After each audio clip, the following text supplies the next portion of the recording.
what should authors have ready before they publish? Because this is where we're going. Obviously, I'm going to introduce that you need to edit your book. But after that. Yes, this is very much after your book has been professionally created, which I'm also a very big advocate of. So, I know I always say, some people say you don't need to get editing. I will just state that I disagree with that. But okay, so once your book is beautifully completed, what you need to have ready, I'm going to run through this fast because, as you said, I have a little help that we're offering on this, so people can refer to the checklist that we're going to offer. Okay, so I'm going to run through it fast. So you obviously need to have your book title. So just to clarify quickly, what I mean by what to have ready is, if you want to go on KDP, these are all the things you're going to need to input. So it's annoying to go on and then do 2 questions and then realize, oh, I don't have this, and then go and get, then you go back and forth a lot. So this will help you to just sit in one sitting and do the whole thing and you're done, okay? So you need to have your book title, of course. And then if you have a subtitle, you need to have that ready. And then if you have a series, you need to have your series name and number ready. So decide what is the series called, and obviously you'll know which number the book is within the series, right? Then your author bio, you should have ready. And see, these kind of things are very good to prep before, because you don't want to just wing it when you're in like publishing the book. You want to edit it as well, right? And really rework it a bit, just like you did your book. So your author bio, and then contributor names. So contributor names are optional. By that, I mean people like your illustrator, possibly your cover designer, your editor, your interior designer, and so on, right? And then contributor bios are also optional. So you could put an illustrator bio if you want to.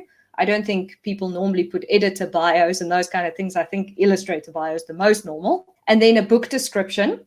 So that one obviously needs to be ready beforehand, because you really want to work on that to make it really good. You definitely don't want to just wing it when you're publishing and just type it in. If you have editorial reviews, it's good to have them ready beforehand so you can input them.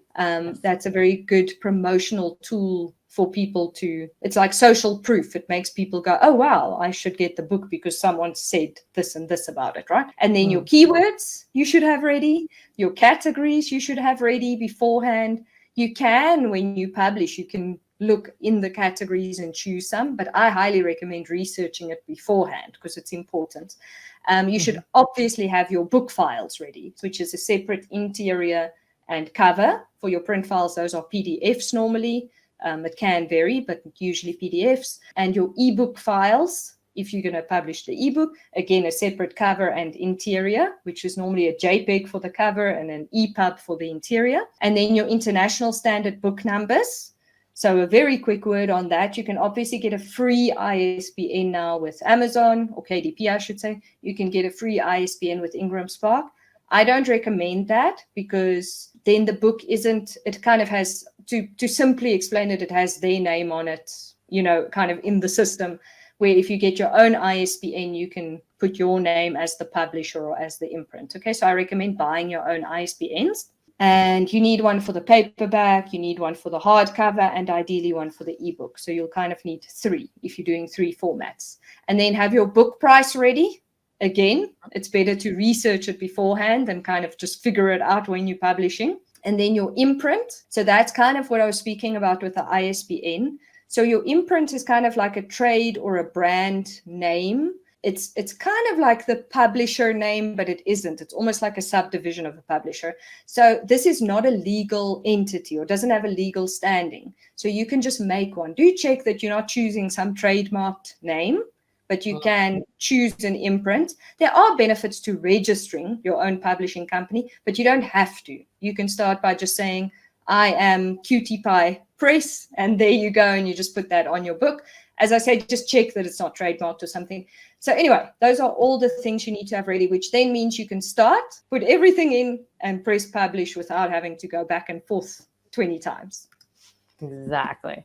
And it's a lot, but it's well worth having it done. It's just so much easier because it's frustrating otherwise. So let's see. That's great. So we've gotten through our questions, and now I want to just open it up for all of our questions out there. We have quite a few people who have joined us tonight. So I'm going to back up a little bit here to the categories. We have a question about categories here. She wants to know, these categories, are they per book or per author? It's per book. So every book you publish will have its own categories because your books will be different, right? So each one you can put up to 10 categories for that book. So, and take advantage of that. It's well worth them messing around there and figuring it out. I heard years ago about writing to write what you also want to read. Just a comment here, as you might be the only person who will read it if it doesn't sell. Exactly. Little encouragement there. Or they're talking about the cliffhangers and the hooks to get it.